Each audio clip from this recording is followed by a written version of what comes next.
H Elite. Adding fog with the FOGDOG, straight to the top with the pace drop. Pace too hot, you can't keep up. When he heats up and takes the lead, now all you see is Drake University. So it's time to subscribe for the best alive and go stride for stride with the Batman pride. It's Adding Fog coming at you with the top dog exclusive. It's Adding Fog exclusive. Adding Fog, FOGDOG. Subscribe now for the top dog. Adding Fog, FOGDOG. Subscribe now.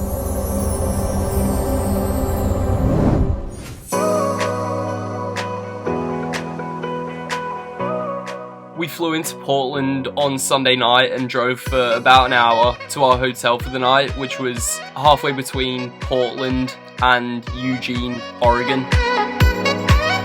The next morning we hit the road to head to Eugene and the University of Oregon. We had a little bit of a jog on Pre's Trail before we got lunch and checked into our new hotel for the week. That afternoon we went back to the track to check it out and also went to Pre's Rock, which is the famous site where Steve Prefontaine crashed and died back in 1975.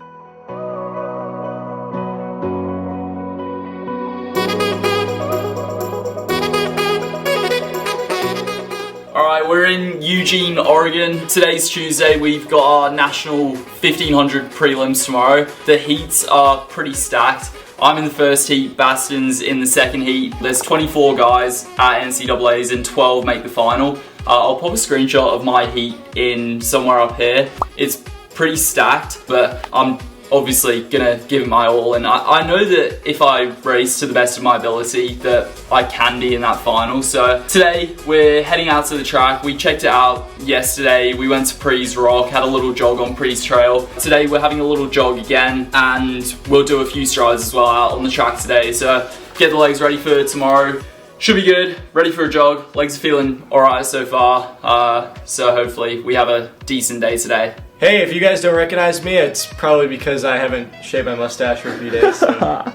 Nice long facial hair going into this one, but yeah, we're here. Yeah, and the mullet. Yeah, and the mullet, obviously. We're here, it's a day out of the race, I'm feeling good. I actually have felt pretty bad through training this last week, so just felt like I can't really get the legs under me, but hopefully today during strides I start to feel better, and then tomorrow obviously, hopefully we'll wake up feeling really good, ready to race. But yeah, Fog will put a screenshot of my heat right up there, so we'll see who I'm racing against. It'll be Cole Hawker, some nice Oregon boys too, but I'm excited. It should be fun. Just a really good opportunity to go out there and have fun. Obviously we both want to make this final, but we're really just here to have fun and just happy with the way the seasons went. So yeah, I'm excited.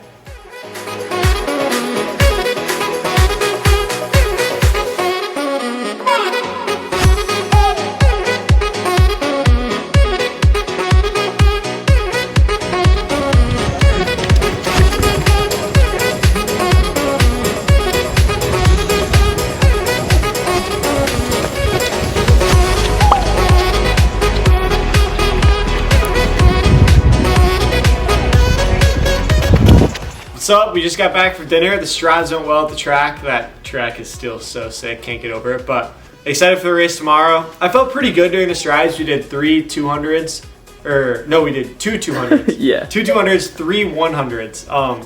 The 200s felt pretty good. We went 28.9, I think, in both of them, so 28 high. That's like about our race pace, so it was good.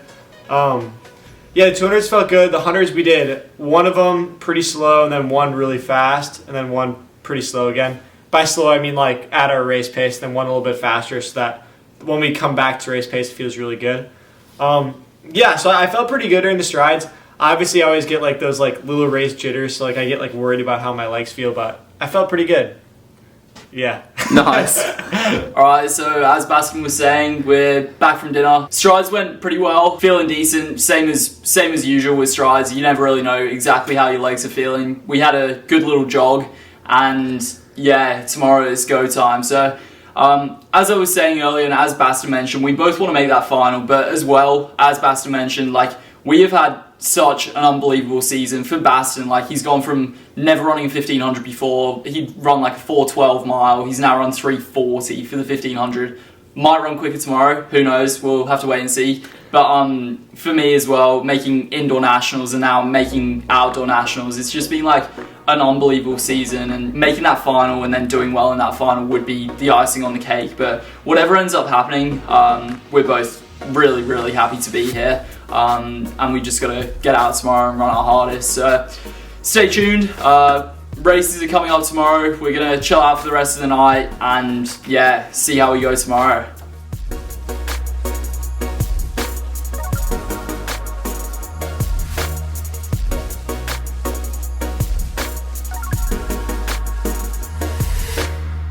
Collegiate record was set this year by that young man, the junior from Notre Dame, Yared Nuguse. Well, he also comes in as a defending champion. He won this event here, at Texas in 2019. He's the first athlete since 2013-14 to try to attempt to win back-to-back titles, when Mac Fleet did it for the University of Oregon just 7 years ago. And we've seen this young man a lot this year as we cover the SEC during the season. Ilya Kipsang, the freshman from Alabama. Next to him, you see him second from the right. Next to him, Sam Tanner, who has run extremely fast this season as well. But at the NCAA Indoor Championships, he did not get through to the finals. So as I mentioned, 24 athletes total qualified to come here from the two regional championship meets, regional events. Two heats of 12 athletes are going to have the top 5 across the line will automatically qualify to Friday's final. Then the next 2 fastest times over the 2 heats. So just trying to cut the field in half for Friday's final. Well, Yared Nuguse is definitely familiar with this facility. He was here for the Oregon Twilight meet and took down a couple of big names, winning the 1,500 meters. Took down Cole Hawker and Cooper Tier in a really exciting finish there. And so you can expect fireworks if those guys can all get through the finals. And here we see Kipsang doing what he always does. Coach says just do enough to win the heat, but you can always expect a little more from Kipsang. Saw him running a very aggressive semifinal at the SEC Championships at A&M about a month ago. He's looking down at his watch to see what his first lap was. It was pretty aggressive, 56 seconds in a semifinal heat. Well, the SEC Championships, so he was scheduled to run both the 15 and the 800 meters. A really difficult double, was not able to come away with the victory in the 8. But he loves running out there all by himself. He does a lot of looking around and looking back.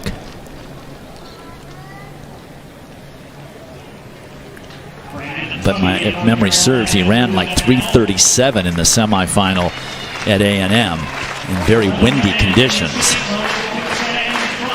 Nuguse, he's the collegiate record holder. He's staying within himself. Just wants to be in the top 5 at the end of this in order to advance. Most of the field realizes Kipsang out a little aggressively. Don't really want to follow that kind of a time in a heat. Well, Nuguse has won all the majors that you can. He's got a conference title. He's got a cross-country title. He's trying to win back-to-back championships. He took the NCAA Indoor Championships off in 2019 so he could help his team win that distance medley relay. Did not run the individual mile at those championships. Kipsang throwing in a 60-second lap. They went through a 1:55. At least he went through in 1:55. The pack probably went through in a 1:57. So it's a very honest pace. Kipsang, though, trying to take the roll here, and the rest of them lining up. Kipsang coming up to the bell, and the rest of the field starting to get a little bit more serious. You can see them starting to get in position for this final 400 meters. Remember, top 5 finishers automatically qualifying to Friday's final. Kipsang out there all by himself, pushing the air aside. Luckily for today, not a windy day in any way. Perfect for middle distance running, with temperatures in the high 60s. Nuguse now moving into second. Nuguse is just so smooth. He's just so efficient. His arm action is just so minimal. Really reminds me a lot of Saeed Ouida back in the day. Dwight, it's a name that you might remember. Sure, mid-80s, mid to late 80s. So Kipsang now has done all the work. Looking around to make certain he's fine. Nuguse is also in good shape. Salisbury of Georgetown is also there. So the top 5 have easily separated themselves from the rest of the field. 3:37 again for a semifinal heat. They are serious. John Anderson said this may be the best event in the meet. Looking around to make certain he's fine. The Goose is also in good shape. Salisbury of Georgetown is also there. Garcia Romo there coming up on the outside. Have easily separated themselves. Looking around. From but this is a typical Iliad Kipsang. Typical Iliad Kipsang run. He's going to use all of his energy in the first 3 laps and just hang on. But I like it. He made it an honest pace, made everybody else work. Nobody was going to move on to second semifinal. The Oregon folks are going to love this. Cole Hocker, the freshman from Oregon, the NCAA indoor mile and 3,000 meter champion when we had the meet in Fayetteville back in March. And there in the middle of the track in the blue and red, that's Waleed Suleiman from Ole Miss. He's your your SEC outdoor champion. But it wasn't long after Cole Hocker won those indoor titles that people began to start talking about him making an Olympic team. He has the Olympic trials qualifying standard, but he does not have the Olympic A standard as of yet. No less than 3 Oregon Ducks in this second semifinal. By the way, the bubble time to get through, 3:39. So these guys cannot come out here and make it a tactical semifinal. They've got to run for real. Well, the other Oregon athletes, James West, the senior, and Reed Brown, they both have run faster than 3:39 this season. That is James West currently leading with his teammate Cole Hocker in second. And surely they know the situation, what they have to do. And of course, the main thing is to try and be in the top 5. Then it doesn't really matter what the time that is that you've run. Talon Franco from BYU hanging out in 3rd position. Still a very honest pace that Cole Hocker is now taken over from his teammate James West.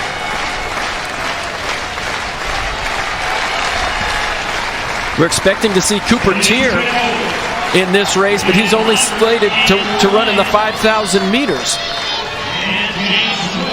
So right around 1:59, almost 2 minutes. So they're going to have to move things along for those athletes who are not going to be in the top 5. They could be in trouble. We might get the people through on time from semifinal number 1. And I think Waleed Suleiman senses that certainly as well as he goes to the front and tries to pick up the pace a little bit with Cole Hocker.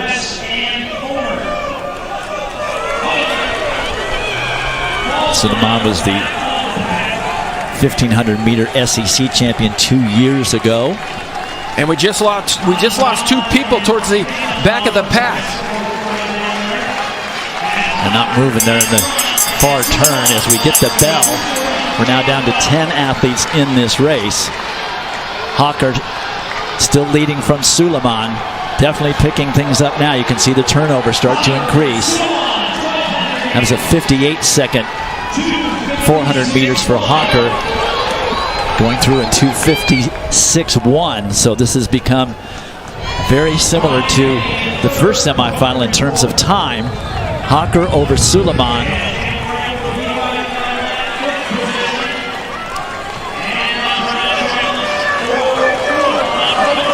And then Paul Ryan by himself there in 3rd for Washington State. Talon Franco of BYU in 4th. And West and Reed of Oregon looking like they are going to be not automatically qualifying. Maybe Ryan on the inside getting that 5th and final automatic qualifying position. We'll have to wait till we see the official results. Hocker winning. Here he is, Isaac Baston. Went into the West region, number 32, got through that.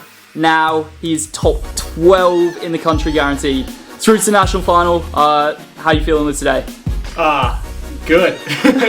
Yeah. Not surprised. Really good. Honestly, I felt really bad for like a solid 30 minutes after that race. Yeah, you wouldn't want to see what happened to those floors in there, but then I got a garbage can and the rest of it went in there, so yeah, that's good. Alright, so you got through today in 4th, automatic qualified for the final. Going into say the last 500, the bell lap, you were pretty far back in that kind of pretty much last position. You always seem to work your way up. Were you feeling pretty confident today going into that bell lap that you could make that happen and get in that top 5 to get through? No.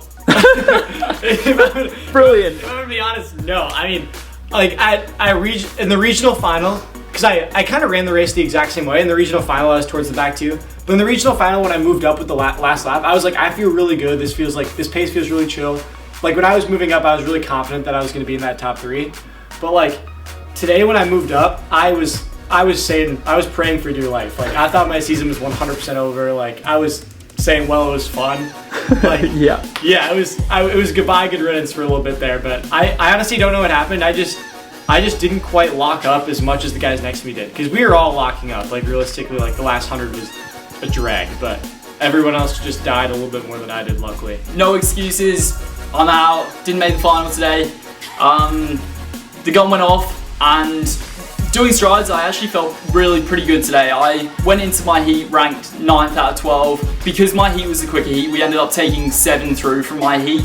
I ended up 10th, not ideal, but it's the way it goes. As I was saying, I felt pretty good in strides. The gun went off and I went straight to the back. That wasn't really the plan. I wanted to be on the rail, but probably not like in last. But I tried to just relax and like let the first kind of lap or 2 go by. We went through pretty quickly. I don't know what I was for sure, but I think I was probably 56 high through 400, maybe like 156-ish through 800. I moved up pretty strongly at about 850. I tried to kind of hold that position. I think I held it for like nearly a lap, and then with 300 to go, I was completely locked up. I had absolutely nothing. People came through on the inside because I hadn't quite hit the rail, so I was kind of outside of lane 1, maybe the inside of lane 2, and loads of people just came through on the inside, and I had nothing. So that's my American season over. It's very disappointing not to make the final. I came 4th in the national mile final indoor, so it obviously is pretty disappointing not to be in that final on Friday, but I'll be supporting my boy Isaac Baston. Absolutely huge run from him today, so I will be back. I'm heading to England in like 5 days, so hopefully a big summer and then on to next season. So disappointing, but it's not the end of the world. It's unreal to be here and so cool to get to run at Hayward Field. I think that's like a pretty big dream of like most people out there. So get ready. Isaac Baston's 1500 national final is coming up next. Against a guy who runs here every day. And Dwight Yard-Naguse, he wants an honest pace, and I think with the guys in this race, he's going to get it, and he's going to get pushed by that young man. He has won everything this season. An NCAA Indoor Championship in the mile, an NCAA Indoor Championship in the 3,000. Only got 3rd in the 800 meters at the Pac-12 just a few weeks ago, but people started talking about this young man after the indoor season. Can he make an Olympic team? And today would be a good start. If he could take down Yard-Naguse, the defending champion, it would really go a long ways. Both those young men, Naguse on the inside, Cole Hocker on the outside, do have Olympic trials qualifiers. And in the team battle, Oregon needs to have Cole Hocker win this in order to close the gap and start to make up some of the points with LSU. All right, they are off. 12 finalists, cut down from 24 from Wednesday's semifinals. And you just never know when a race like this at the championship level is going to devolve into a tactical affair. So far, the turnover looks very good. But Eliud Kipsang already pointing to the fact that he didn't want the lead, points to Naguse, says, why don't you just take over right here? You never know what kind of a race this young man is going to run. We've seen him run insane pace in qualifying rounds at the SEC meet 4 weeks ago. And we've seen him run like he's never run before during the indoor season. Well, he is a threat. I was going to say, he came in and immediately abolished the Alabama record, Alabama school record, 3:36 for the 1500 meters. He is a front runner. So is Yard-Naguse. But you're right, absolutely right, Dwight. He is a wild card, but he's only running the 1500 meters here, and we've seen him double and triple at some of those other meets. And talking to Sean Carlson, the Notre Dame assistant coach who coaches Yard-Naguse every day, he said, you know, we'd love to see Eliud Kipsang lead. We'd love to play the hunter. and then pass him certainly with about a lap and a half to go, but that doesn't look like that scenario is going to play out. So far the pace is not blistering, but it's honest. Everybody, all 12, still in this affair, but things will start to change soon. Well, We're watching the wind also. Sorry, Dan.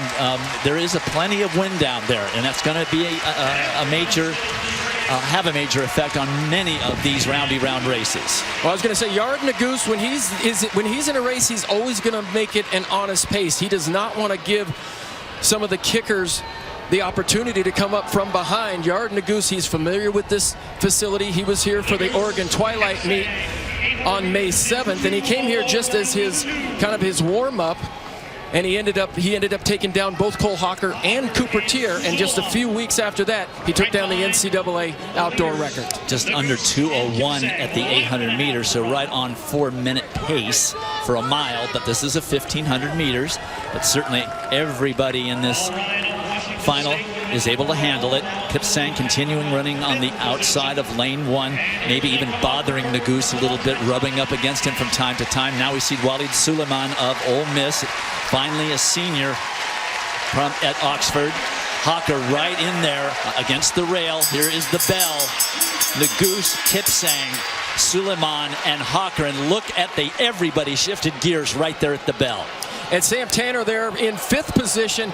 He's a good kicker as well from the University of Washington. But Notre Dame coach Sean Carlson said he wanted Yard Naguse to go to the top and never relinquish it. But I think it was a little bit slow in that first 1,200 meters. Hocker now trying to get back into position. He was bumped and got a little off stride. Kipsang, you just don't know what he's going to do. He has the legs for this. Here comes Naguse, the defending champion, and Hocker right there. Well, Cole Hocker has come back on quite a few people this season. He's an outstanding kicker with 100 meters to go. We'll see who's got some left. Right now it's Hocker and Naguse right there. The defending champion doesn't have the answer, and Oregon's going to score 10 right here. Hocker wins it. Naguse second, Suleiman third, and Kipsang fourth. The freshman pulls off the victory here at home.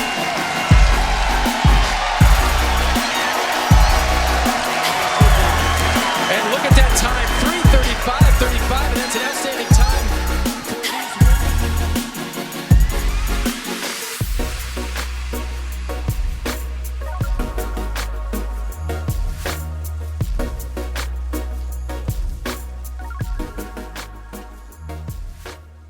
Next week on the FOGDOG exclusive.